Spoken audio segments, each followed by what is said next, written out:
بیویوں کے درمیان برابری نہ کرنے والوں کا آخرت میں برا انجام۔ چنانچہ متعدد بیویاں ہونے کی صورت میں ان کے حقوق کی ادائیگی میں کوتاہی کوئی معمولی معاملہ نہیں ہے تو اسے آسانی سے ہی انسان نظر انداز کر دے، یہ حکم شریعت نے نہیں دیا ہے، بلکہ اگر دنیا میں خوش دلی سے معافی تلافی نہ ہوئی ہو تو ایسے شخص کو آخرت میں سخت ذلت اور رسوائی کا سامنا کرنا پڑے گا۔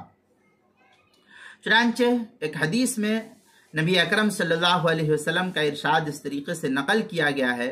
من کانت عنده امرأتان فلم يعدل بینہما جاء یوم القیامہ وشقہ ساقط۔ یہ روایت سنن الترمذی جلد نمبر 1 صفحہ نمبر 217، حدیث نمبر 1141 نمبر، الترغیب و ترہیب مکمل جلد نمبر 1 صفحہ نمبر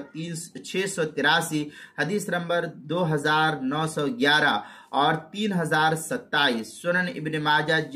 صفحہ 141 پر ہے۔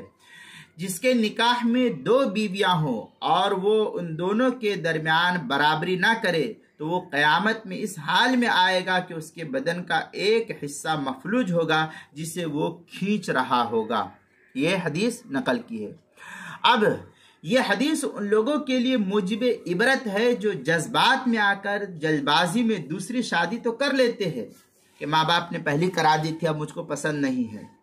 تو دوسری تو وہ کر تو لیتے ہیں، لیکن شادی کے بعد جو دونوں کے حقوق ہے ان کی ادائیگی میں سخت کوتاہی کرتے ہیں یہ حضرات۔ بس اوقات مظلوم بیویاں اپنی کمزوری کی بنا پر گھٹ گھٹ کر زندگی گزر بسر کرتی ہے، وہ کہہ بھی نہیں سک رہی ہے،